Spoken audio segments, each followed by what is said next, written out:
Hello दोस्तों, diamond story voice में आपका बहुत बहुत स्वागत है। आज की हमारी कहानी है रेत की थैली में अवसर। इस कहानी से आपको बहुत कुछ सीखने को मिलेगा। तो चलिए कहानी की ओर चलते हैं। तेनालीरामन अपनी बुद्धिमत्ता और हास्य चुटकुले के लिए प्रसिद्ध थे। बात उस समय की है जब वे राजा कृष्णदेव राय के दरबार के सदस्य नहीं थे। एक बार जब राजगुरु नगर भ्रमण के लिए निकले तो तेनालीरामन राजगुरु से मिले और उन्हें अपने द्वारा लिखे कहानियाँ और हास्य कहानियाँ दिखाई और साथ ही साथ दरबार में शामिल होने की इच्छा भी जाहिर किए। राजगुरु यह कहते हुए आगे बढ़ गए कि ठीक है, मैं महाराज से बात कर आपको सूचित कर दूंगा। आप हमारी संदेश की प्रतीक्षा कीजिए।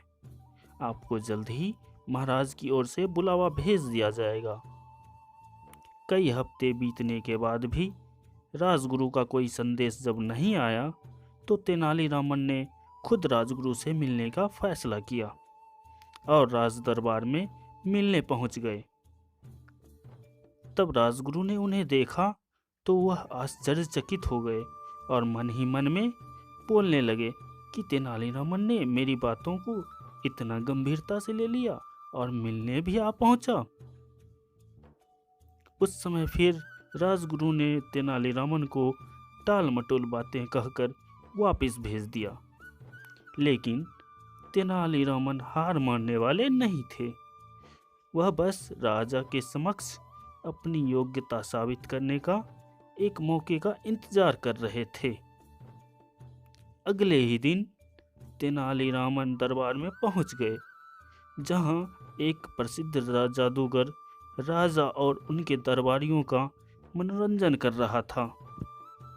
खेल जब खत्म हो गए तब अंत में जादूगर ने दरबार में मौजूद सभी दरबारियों को चुनौती दी कि अगर कोई आकर उसे हरा दे तो वह उसका गुलाम हो जाएगा। कोई भी दरबारी आगे नहीं आया। यह देख राजा का सर शर्म से झुक गया। तभी तेनालीरामन ने खड़े होकर घोषणा की कि मैं जादूगर की चुनौती को स्वीकार करता हूँ। राजा ने तेनालीरामन को देखा और बोले, ठीक है, यदि तुम इस जादूगर को हरा दोगे तो तुम्हें सोने से भरा एक थैली उपहार में दिया जाएगा। फिर क्या था, अगले दिन जब तेनालीरामन दरबार की ओर जा रहे थे तभी उस जादूगर ने तेनालीरामन को देखकर कहा, रामन, तुमने चुनौती स्वीकार कर बहुत बड़ी गलती कर दी। तुम्हें सोने से भरी थैली तो नहीं मिलेगी।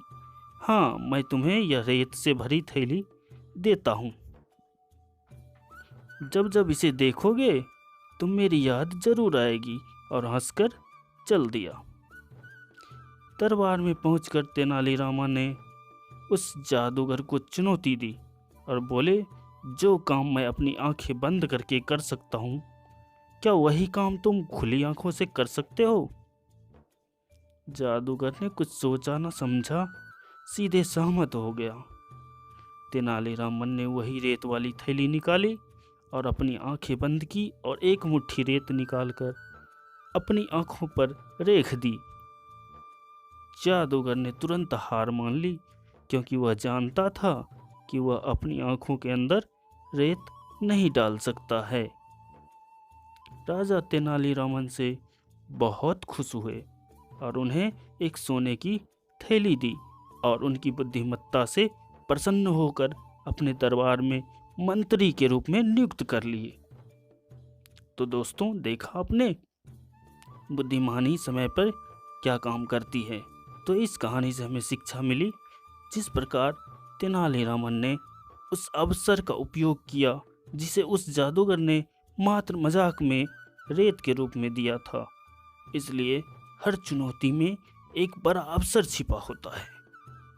आशावादी हर कठिनाई में अवसर देखता है और निराशावादी प्रत्येक अवसर में कठिनाइयाँ ही खोजता है। यह कहानी आपको कैसी लगी ज़रूर बताइए। अपने दोस्तों के साथ शेयर करें और ऐसे ही मोटिवेशनल कहानी और सुविचार पाने के लिए हमारा YouTube channel diamond story voice को सब्सक्राइब करें। Thank you for watching.